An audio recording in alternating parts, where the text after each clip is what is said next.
Welcome to Real Flix Reviews. We're like a book club for people hate reading. This month's theme was the movies that should be 5 out of 5, so Ryan picked the movie Usual Suspects, made in 1985, and we bring you movie news at the end of the program. This week we have Jonathan Charney, James Stevens, Ryan Preston, and the old guy is here.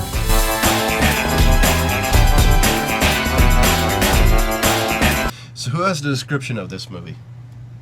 I have it here. I have it here. Shut up. And you say you don't want to be a telemarketer. A sole survivor tells the twisty events leading up to a horrific gun battle on a boat, which began when 5 criminals met at a seemingly random police lineup.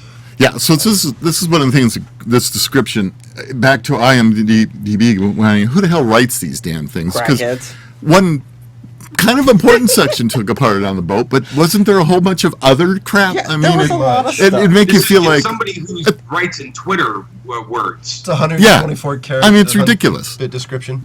Oh, totally. Worst description I ever. gotta say though, I love this cast: Benicio del Toro, Stephen Baldwin, Kevin Pollak, Kevin Spacey, and Dan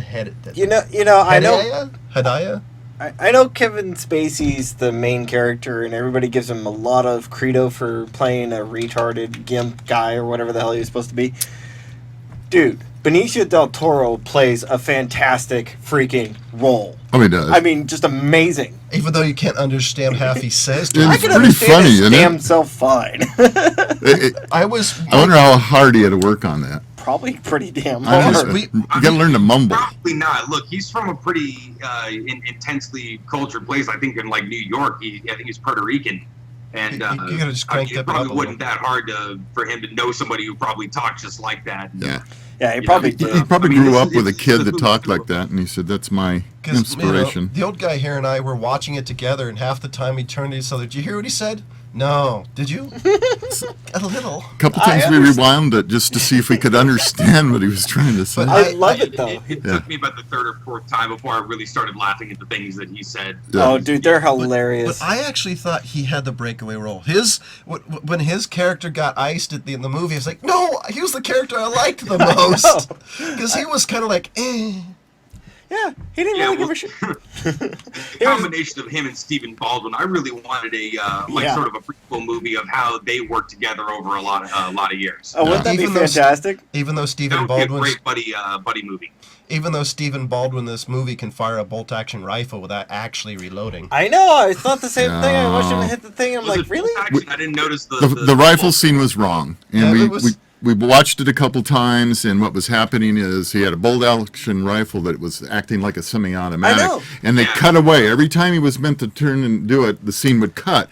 So And 3 guys would die. Oh yeah, the amount of time. Oswald wasn't a fag. Well, exactly. I mean, and I said the same thing. I said, well, Oswald did get 3 shots off, but it's pretty tough here. So Yeah, I noticed that this time watching it too, because this is actually surprisingly the only second time I've seen this movie.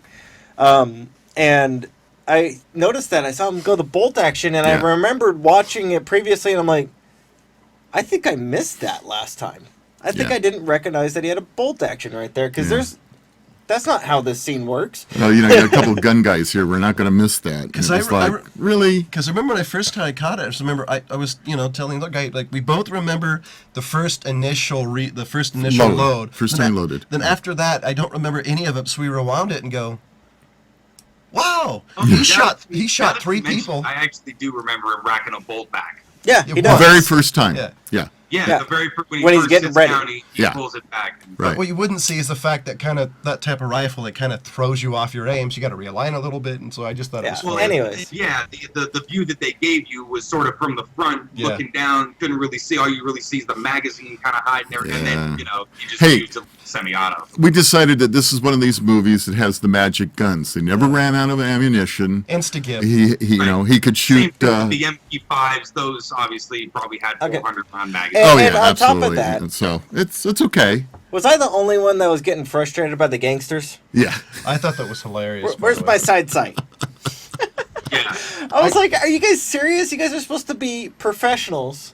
And each one of you is pulling it. Wasn't that Kevin? That was Kevin Kevin Spacey and another, and the cop did it too. I gotta say, this movie, the Another tagline person- for this movie is "We screw with cops," because that so far is my favorite part of this movie. Yes.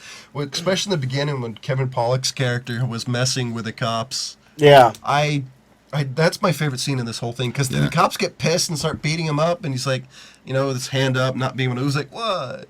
Hilarious. Well, I mean, the entire lineup scene when they're just standing there reading the thing. Oh, Yeah, that was funny. Everybody's reading. That's why I was saying this is the who's who of character actors, because they become those individual characters so well that everybody know exactly who they are just from them reading that line. Yeah. I just love though I- Benicio's. Yeah. What? What? Even though I had to rewind Benicio del Toro so I could actually know what he said. It's like, what was that? That was cool. That was cool. Yeah, I really do think this is actually one of my favorite Benicio del Toro roles, and I actually have quite a few of his roles that I just like. But to bring it back to Kevin Spacey's role, because Kevin Spacey got a lot of accolades for this film. Oh, yeah. He got a lot of props for it. And the thing that ruined me on his role in this film was I had seen the score before I watched this one. Ryan, do you know which one the score is? Marlon Brando? Robert De Niro and Edward Norton stealing a priceless scepter, and Edward Norton plays a retard in that one. And his version of playing, I guess I should. Yeah, you better back that up. gotta be a You're little gonna have to retarded, beat that. handicapped person. That's and then, okay, he can and then say Kevin that. Spacey playing He's the touched. retarded He just got handicapped kicked person. off I just YouTube. think Right. Edward Norton does way better of a role than this one, especially with the hand thing. I didn't think that was really proper. They were different They were. characters. Just I mean, he had a mild case of CP in this movie, for crying out loud. He walked with a little, but he was a con man. He was a con artist. He had these little clever mind games that he played with people. He was like more on the autistic spectrum than anything else. Probably. By the way, I thought it was a Parkinson. I'm I thought killing it was your an video for a early little Parkinson. bit. Just to let you know. Yeah, I don't know which one it was, but when there's a scene where Edward Norton goes normal, and then Kevin Spacey's version of going normal was they focused on his feet, Right. whereas Edward Norton, they kind of did like this shadow play type of thing where he corrected it, and it was really well done. I think that you should watch the score and see how they compare in the ways that they played the kind of character acting of that role. But I think that that's what ruined me on Kevin Spacey's, because if I look at it and I give it a little bit more thing and kind of try to forget Edward Norton's, Kevin Spacey does a decent job. How many years apart would which was made first, the score or this one? This one was made first. This one was made in, I think, 93, 95.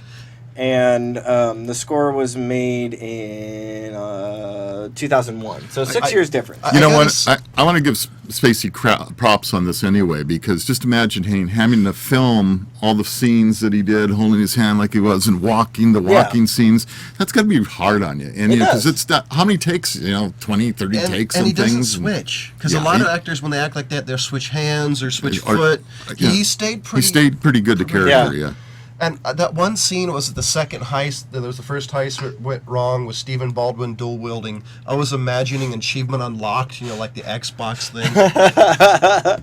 That was, That I was a actually pretty put that good- in my notes. that was a Achievements pretty good Unlocked. spot right there where he did that. It's like, Yeah. and he That was fun. yeah. he's still, wonder Nowhere how many- near realistic, but it was fun. he's still no Adam Baldwin, but not bad. Steven, you mean? No, all you Firefly fans out there. By He's the way, not actually technically a Baldwin. Not a Baldwin. Yeah. no.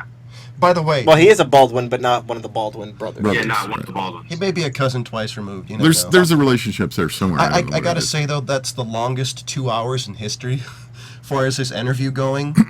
Oh. Because when they told, because Kevin Spacey's character, they had that because they said he already posted bail. Like 20 minutes ago. Yeah. Yeah. And it was like the longest 2 hour 20 minutes ever. I actually really enjoyed the way that they played that movie. Yeah. That way, where they go into the part where they meet each other, and then he goes into the detail of kind of how they got everybody into the heist, and then all of a sudden they just kind of changed it to the point where he's being interviewed because he's the only Right. survivor. Everything was from the perspective of that interview. So it Yeah. was all this I story enjoyed that. being No, I woven agree. by And there's not a Yeah. lot of wasted. That's fine. Sorry, Ryan. And there's not a lot of wasted scenes in this movie either. Not a lot of like throwaway scenes or scenes that you don't No, really need. everything had its place and its purpose. Yeah. I was impressed by that. Yeah, and I really enjoyed seeing the one of the drug guys from Breaking Bad as a young actor. It took me a second to realize that's him. Zito. Yeah, it is a very young guy, very young, and I enjoyed seeing him in this role. By the way, did And being reminded.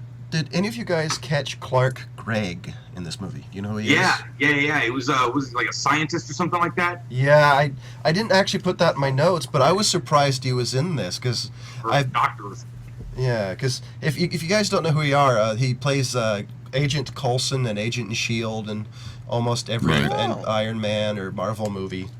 No, I didn't catch him in the film, but yeah, I see what you're Yeah, saying. I saw. It was fleeting. It was really quick. Yeah, I saw that. I'm like, holy crap! It's Agent Coulson. Yeah. That was a good eye, dude. I mean, I've seen this movie, half a dozen times. I haven't caught that. But then Yeah, again, I didn't see the bolt action semi-auto switch. Well, I generally I generally notice the gun stuff, but One of my favorite characters in this thing, real quick, was Pete Postlethwaite, who's not alive anymore. But I mean, this was one of his standout roles for me. Everybody always looks at a couple of his other ones, but he was the lawyer, Kobayashi. yeah, Okay, yeah. yeah. No, I liked that. Yeah, guy. I like That Kobayashi. dude, everything you've ever seen him in, he will steal the scene. Yeah. Because he's that good. Yeah, Oh, he was a very excellent. good actor. Yeah, Yeah, he was good. Well, according to this, oh no, yeah, he died in 2011. His last movie, Yeah. according to this, was Inception. Hmm. No, the weird thing is the Bryan Indian, liked that movie. the Indian accent sounded weird to me though, because I was looking it up and he's not Indian. I thought it was fine. To me, I don't know. There was a few scenes that sounded really out of place, like the way he did it. I thought it was fine. I know what you're saying. Like he took it a little too far at a few spots, but no, I think it was actually pretty well done for somebody who's not actually from there. Yeah. Not an expert on accents. I mean, I would assume that India is no different than the United States. There's different sections where there's an accent added on to what they already True. have. So it would be hard to criticize not Yeah. really knowing the whole. Not knowing that all the Yeah, accent and all right. those Because there's got to be. regions. I mean, right. Yeah. I mean, every country has that. I gotta say though, for a movie that's basically a bunch of archetypes and stereotypical characters, they did really good on not only keeping each character very separate, not a whole lot of overlap, but have them interact very well too. Yeah, I see what you're saying. Yeah, Because a lot of them, you had Adam Baldwin, who was kind of the crazy, Stephen Baldwin. Sorry, Yeah, get Adam. it right. I'm sorry. Don't hurt me. just one of the bald ones. Who cares? Stephen Baldwin was kind of the crazy gun nut guy. Never was sure what he was going to do. Benicio del Toro was kind of the don't really care guy. Oh, know, okay, Stephen- okay. I thought Stephen you were saying Baldwin, you my don't care problem- about him. I'm like, Yeah, what? Yeah, my problem with Stephen Baldwin is I'm not sure he was acting. He's a Baldwin brother, so he may I just, not be. you know, He's probably against guns. it was probably, Hollywood. but No. I think my point is that it's just it didn't seem so out of character for him. It wasn't a hard stretch for him. Well, Stephen is the Republican out of the Baldwin brothers, so maybe he's for guns. I do want to know what you thought of what I said though earlier, Ryan, about the kind of all stereotypical characters. The what now? Never mind, move on. Next. Ah, Well, how There wasn't a driver. True. Who was the driver? Like all the characters are very stereotypical, very, very linear on the character Not wise. necessarily. I mean, they're archetypes, but I mean, for each one they'll go into to little things. I mean, they didn't seem that stereotypical to me. I mean, think they did. Stereotypical for 1995. This In- is the movie that makes you think that all those characters are stereotypical now. Yeah, but that's what I'm saying is they take him like I think that's what John's trying to say is that's what they take. They take like you got the demolitions guy, you have who's the mechanic, and then you have the gun nut guy, and then you have the mastermind, and then You got the have bad kind cop. Of, you have the Yeah. scapegoat, basically Kevin Yeah. Spacey's guy. The guy that they can just kind of leave behind, the throwaway guy, which Benicio, they were trying to. Yeah, then you have the crazy guy. That was the guy who didn't really give it a crap. yeah, the guy. well, that they Kevin give- Pollak. Yeah. Yeah. Well, Kevin Pollak was the guy, The mechanic. the mechanic, The or mechanic, the demolitions guy. Yeah. Okay, But- so I guess to answer your question, I love it. Yeah. Yeah, that's kind of what he was saying. Is they have stereotypical characters that they brought in, and then they That's perfect for kind the of movie. interact with each other and play around. That's Yeah. kind of how they're. And I thought they did that pretty well, is because, I didn't really catch kind of the stereotypical thing until after I was giving it some thought. It doesn't stand out until after the fact, which I thought that really played out very well. But that's the damn title of the movie, person. Come on, The Usual Suspects. Who do they usually go for? Oh, yeah. Those guys. That's the point of the movie. Is they take those totally. guys, and those are the usual suspects. That's the point of the lineup in the beginning of the movie. And that's the line they say in the beginning of the movie is, "What you guys leave me the hell alone." In the story, he mentions that the reason they were all chosen and set up to be in that lineup where the lawyer was supposed to meet up with them in the first place. It wasn't the cops just picking those guys up randomly. It was because of Right. Kaiser Soze. They were put in there Yeah. in order to be blackmailed in order to do that specific job. Yes. The So guy from that's why there was the usual suspects Yeah, where each guy had their that- special. He that's- was like assembling the Magnificent Seven.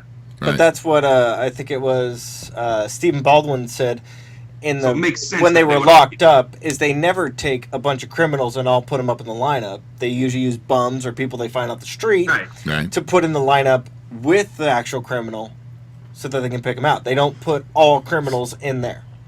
So the story totally covers your stereotypical theory. Yeah. So it's supposed to be I know. stereotypical.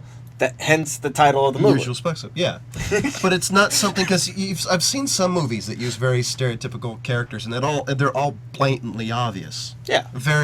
And this one, I because thought they're they were. usually there for a short period of time. They're the yeah. wacky neighbor or the guy at the grocery store who says some quirky shit. Yeah. Yeah, Or the best friend who, just kind of follows the main character along. yeah, and I thought, At least if the movie's any good.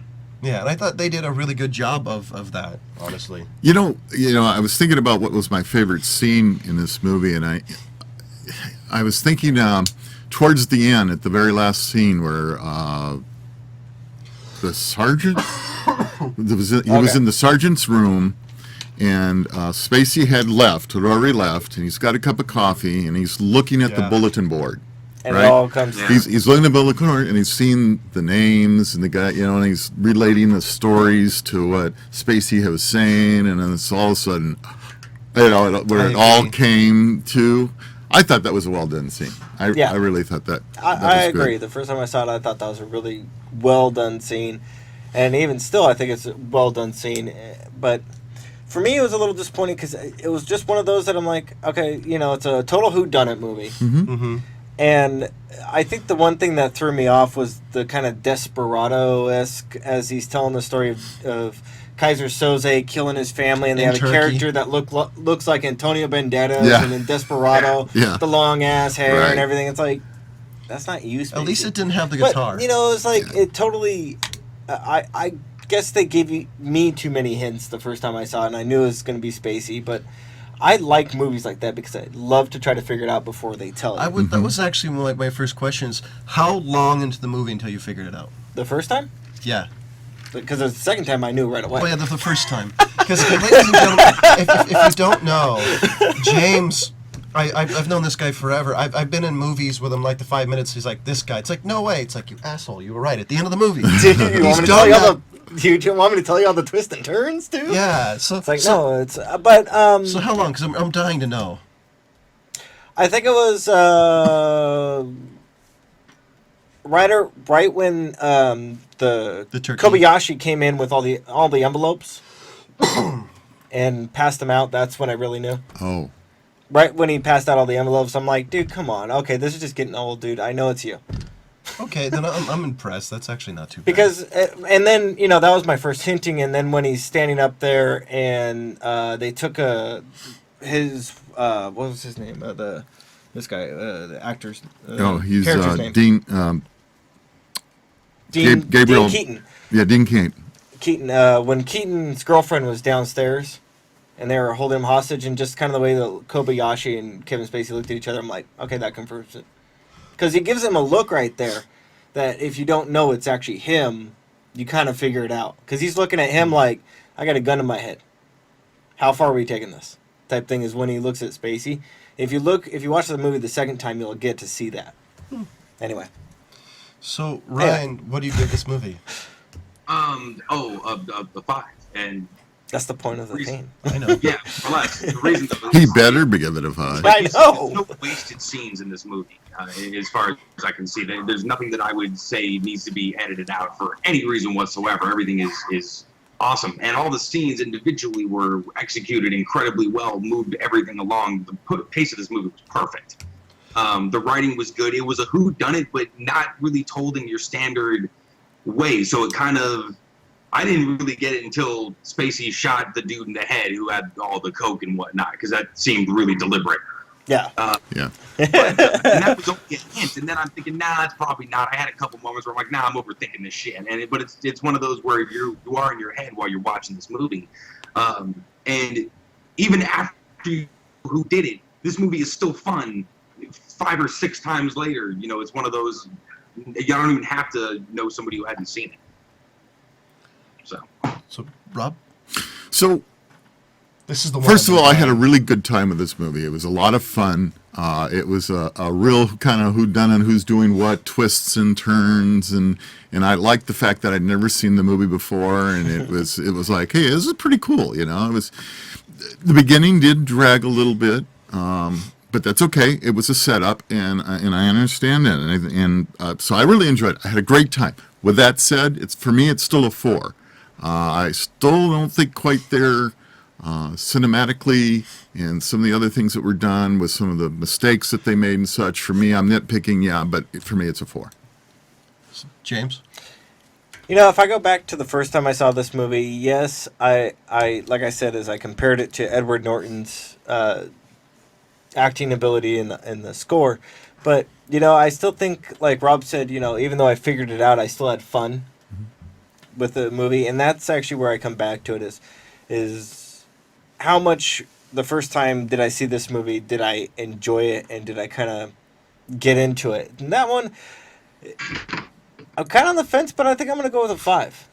It's not like a strong one, but it still you guys is there get 5s too easy. because Benicio del Toro, Really? like I said, just makes this movie for me, and the amount of fun that he adds to this movie, even though he kind of dies a little early, in my opinion. I Yeah. think he should have been Kaiser Soze and lived, but you know, what the hell. Anyway, but yeah, I think this one deserves a 5. I think it's someone that if I know the person hasn't seen it, I'll say here. Yeah.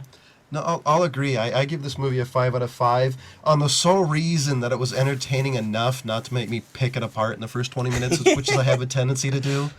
You know, I wasn't analyzing camera angles, shaky cam, looking for plot holes. I actually had enough fun to just sit back and let it play. So for me, it's a 5 out of 5 because I do that with everything. This is the first movie in a long time that I've actually just got to sit back and And I want to enjoy. mention one more point because you said something about the cinematography and just the way they kind of did scenes. Is that for me, it takes me back to the 90s because that's really a 95, 90-ish Yeah. feel that they give this film. And it's one that is I not would go going to hold back. up. I would go back further. I'm thinking Late of like the 80s? boat, yeah, because I'm thinking of the boat scene. If you look at the boat scene and the explosion and where they're doing the gunfire and all of it, some of it was so 80ish Yeah, in I its could feeling. see that. I could see that. yeah. But that for me, the late 80s and the early 90s in cinematography kind of just blend together at times because there's some movies Yeah, that, like sort of Jurassic this Park, that spot. pushes it. Right. Advanced it. But this film, for me, is comfortable where it's at. They is do what I would say. It does kind of look like it Yeah. borrowed sets from Lethal Weapon, Miami Vice. Yeah. So I totally get that. So I get the 80s feel, but I'm saying that, you know, if I look at it and I see 95 and I kind of get a feel of what late 80s, 90, early 95, or, you know, Right. mid 90s, Right. I just kind of blend that all together Well- because they didn't really push out of there until like 98. See, what got me about the movie was Totally that agree. reading the notes from the director is they shot it in film, and it was right at the digital age where everybody was going digital and doing digital editing, and he decided to stick with film editing.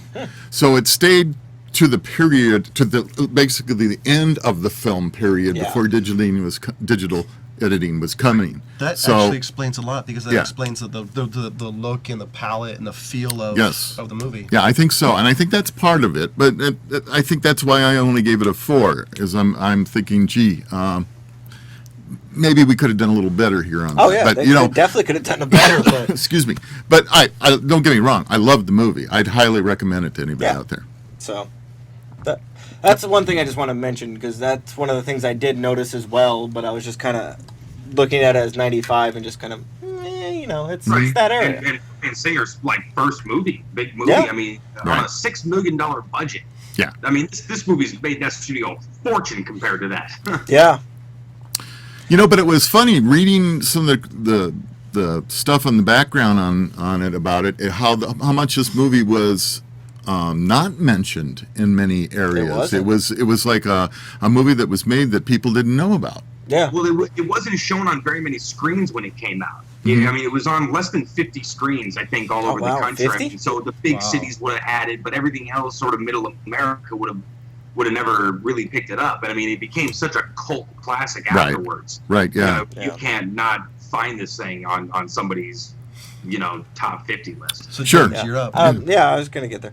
I'm gonna push it. Don't get pushy. Relax. Hey, I'm the He's not timekeeper feeling here. well. So we've been talking about that we're going to be watching Band of Brothers. So for audience out there, we discussed it and we decided that it's going to be a little bit hard to bring in each episode every week. But what we want to actually do, so we don't get kind of lost and just have a big old long show at the end where we're trying to Remember everything. remember Yeah. everything and be a little disheveled. Oh, what about the episode 1 when we're talking about episode 10, in one sentence? So we're going to be having 2 topic points at the end of each week, or Each episode. yeah, each show. episode that we're doing the show, we're going to have 2 talking points about the previous show that we discussed watching. So we're going to be starting with Kirahi. Next week is going to be the Day of Days, and we'll mention this as we do the show. So today we're going to be doing Kirahi, Part and we're one. going to have Ryan start us off on Kirahi on 2 points that stood out to him. Well, Sorry. thank you. It's an explanation. We got to have an sure. explanation. What are you trying to talk? Are you trying to talk? What? What'd you say? Shut I up. couldn't hear you. What? James, I'm Are going to you smack doing you. this? I told you I'm in a bad mood. Brian. I can see why. So you're lucky. You don't have to be here with these 2 Oh, knuckleheads. no, he has. You should say what Okay, James well, I don't does know by if I can text stick to message. the whole 2 talking point thing, but the one thing that I'm thinking of at the moment is, okay, first of all, I was never in war or anything like that, and I have no frame of reference for anything that happened in 1940. I've seen a shit ton of documentaries, probably like every kid my age. Shit, you weren't in Korea? That being said, shut. That being said, watching sort of the I mean, because this is obviously a really in-depth, kind of storytelling can't thing see from the beginning. First of all, seeing the old men talk in the beginning. I mean, knowing like, oh man, like okay, this is some people who are gonna survive some intense shit. The whole training sequence throughout all of that, David Schwimmer being this weird captain trying to make everybody into machines, but for me the whole feeling of it was I know what's coming next. You know what I mean? Like I know what they're training for. That was 82nd Airborne. Yeah, it was 101st. 101st Easy. Okay, 101st. Yeah, Screaming Eagle. Easy company. Easy Company. Yeah. Screaming Eagle. Yeah. Anyway, so they're dropping into France. So I know that's coming. So the whole attitude of everybody, like I'm just like I'm nervous for everybody that it's all going to change. You know what I mean? Yeah. I don't know if it makes any sense. Yeah, I would put it this way, is when you look at it, these are actually men. These people did extraordinary things in extraordinary circumstances, and they are actually human beings just like you and me. And that's the one thing that is amazing to me is, and I understand what Ryan's trying to say. And one of the older gentlemen, I don't remember who it was. I think it was probably Bill Garnier. I think said it, and they tell you who these people are later on in the show. Said, he didn't go out there and try to do anything for medals, for anything. He just went and did what needed to be done. And that's just an amazing thing to me, because what these guys did really set the standard for men later on, and it was one of the few I think they said there was not a war fought like this ever since. And the craziest part, is they kind of figured out what they're doing during the Why warfare. they're doing it. Yeah. Because the last frame of reference for war was World War One, which is completely different style. Yeah, they did trench warfare. These guys just kind of figured out as they were going. So I mean, that's a hell of a challenge. It is. Right. And It was such a new thing going on with the parachuting and thing, landing it behind enemy lines, etc. One of the dudes, I had a quote.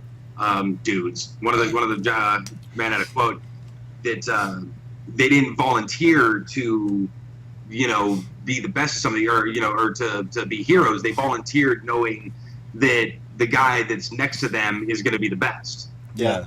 It was okay. We're going to be an elite unit. At least I know that this guy right here is going to be, as good as me and protect him. Yeah, I get chills every time I start this series, is because of what Ryan's basically saying. These are guys that they trust the guy next to them. They know that they were the elite at the time.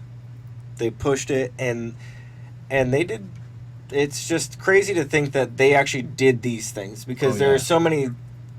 You can read a book, you can read history about it, and it just does not do the same justice as being there at that time. Even this show does a fantastic job. These are the men doing it. Thank you, Tom Hanks, for putting this out, by the way.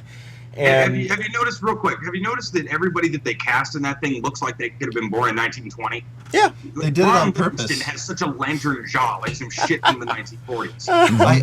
I gotta say though, talk about the whole Band of Brothers things. It does a really good job on the description I've heard of combat. I've heard it described as hours of extreme boredom, followed by seconds of sheer terror, followed by extreme boredom.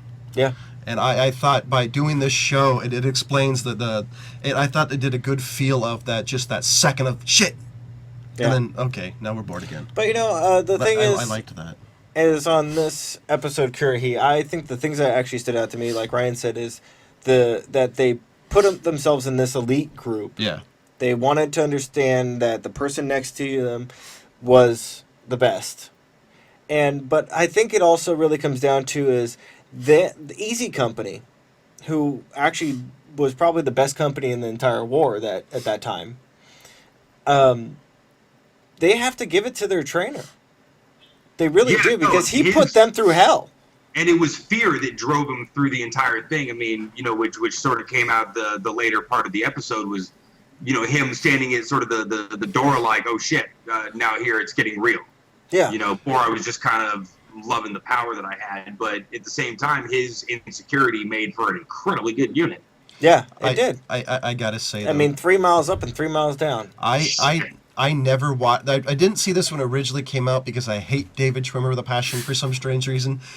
And so when the first time Jay actually watched was to James, he's like, David Schwimmer's not in this a whole lot. Don't worry. It's like, because I literally, my first comment was, fuck David Schwimmer. Yeah. But I gotta say, he plays the perfect whiner, sniveling, the guy you've always wanted to love to hate. I mean, who That was literally him in this movie. Who the show, literally excuse me. took his unit commander under him and gave him an option: lose your weekend pass or get court-martialed for having somebody else clean the latrines. Mm-hmm. Yeah, Really? he went overboard. And I mean, the And then amazing thing is that these things actually freaking happen. when all the NCOs came in and said, we will not serve under him. We will not. Probably No. unprecedented in military history. Bloody treason. Yeah, I mean, that was amazing that they just lost their stripes. And so that spoke volumes. And don't forget, the other thing that a lot of these guys are in for is that the pay. Okay. Yeah. So the average pay was what, $50 a month. Yeah. And they got an Paratroopers extra got 50. 100. Yeah. So some of the reasoning why they said, I'm going to, that's money. That's, it's twice the money. So I'm going to do it. And that was So a not lot of- everybody's a hero. I mean, some of these guys went in and did it because, like James said, ordinary people put in extraordinary situations. All that training, Yes. you still have no idea what you're getting yourself None. into. And So the reality war is really shitty. I mean, like, and how that many $50 people? is a lot. How many people did you think when they actually flew over to Normandy we're too scared to jump out of that damn plane. Oh. I mean, we're going to talk about this we will next have to episode. save. but We'll have to save the But then you rest get list shoved next out week. Oh my gosh. Well, Anyways. you're right. They were, and wanna- I think episode 2 we're going to have an opportunity we're to gonna have get to way talk more about into that. this. I want to let everybody know that we do have a Facebook page. Tell us what you think of the movie, and is there another TV series or movie you'd like us to do along with a theme? And also let you know you can also help support Old Guy Tech by hitting the donate button. Please help us buy us a couple of movie passes to continue Real Flix reviews. And next part is the movie news, and that's Ryan's gig this week. So what do you have for us, Ryan? Did I bring up Boyhood last week that we talked? Boyhood. Not that I remember. I probably haven't. James, I don't know if you ever remember me talking about this, man. Like, seriously, about 8 years ago, I brought up to you that, hey, there's this movie that Richard Linklater's doing with this kid, and he says he's doing it for the next 12 years or something. Oh, yes. Yes. Yes, Oh, yes. That's yeah. what's out now. Is it? Yeah. Wow, 2014, In yeah. theaters, at It's least done. here in LA. I'm not sure if it's up near where you guys are, but it's that I know called of. Boyhood. Still kept the original title, and they actually did it, dude. They followed They did, this yeah. kid from like 12 years old. No, wait, like 6 years old, I think, or something like that. 6 years Five old to 18. From the age of 5 to 18. And they're Yeah. probably still going to get complaints that it wasn't him. Oh, I'm sure somebody's idiot. Yeah. Fucking idiot from Montana or somebody's gonna write a letter and that's not the kid. Anyway, Maybe another YouTube show besides Real Flix reviews. not to mention not just the kid, Ethan Hawke, Rosanna Right, Arquette have right. been Yeah. filming this movie for the last 12 years. Yes. That's crazy. Nobody's ever done anything like this. You know what shit could happen in 12 years? Oh, You know yeah. how easy it is to mothball a movie that's only been going on for 5 months? Yeah. Yeah. It's remarkable to me that this thing got made, and And the to me, technology it change I'm a and little everything pissed else that off. goes with it. It must be, I can't watch this movie.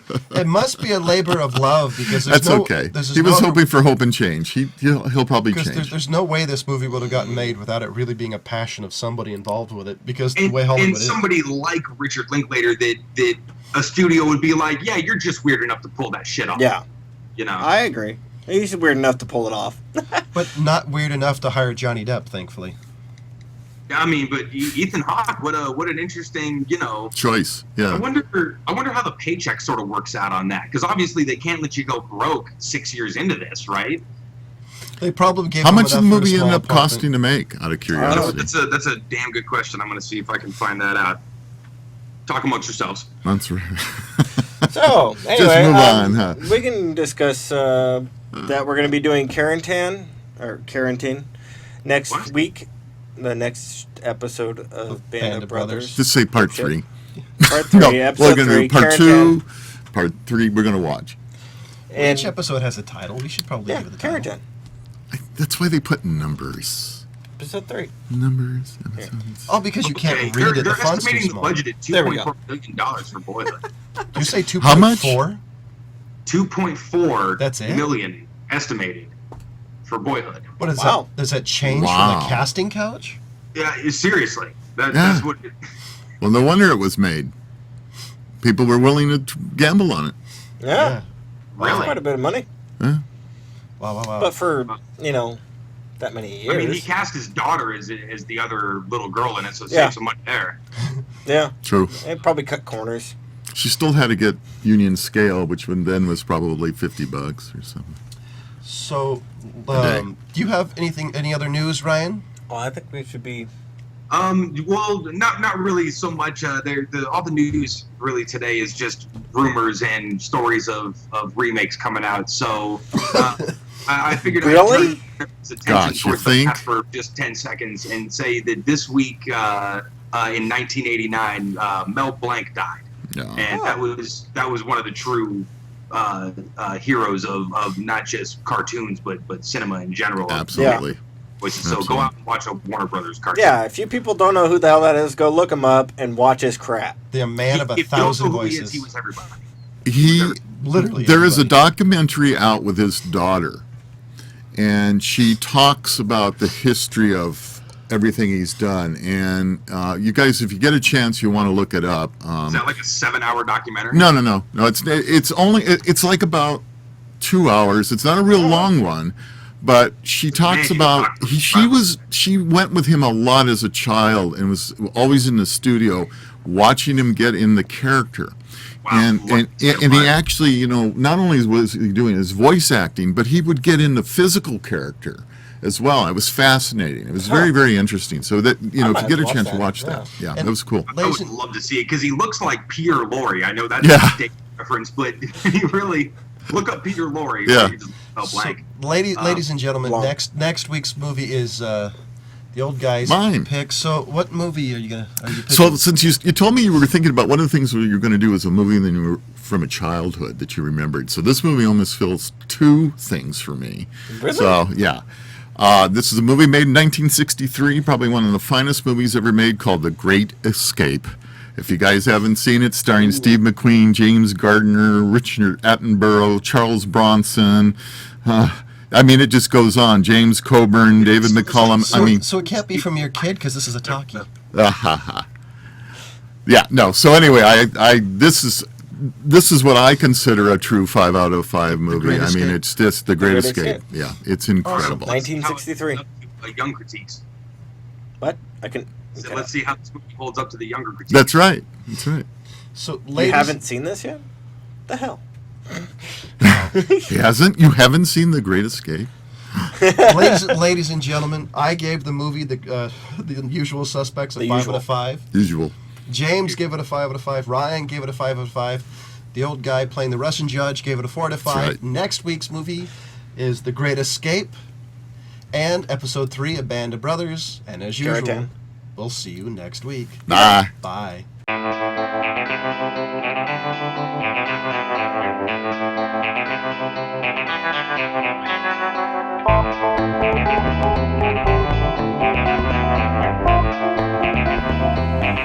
Thank you.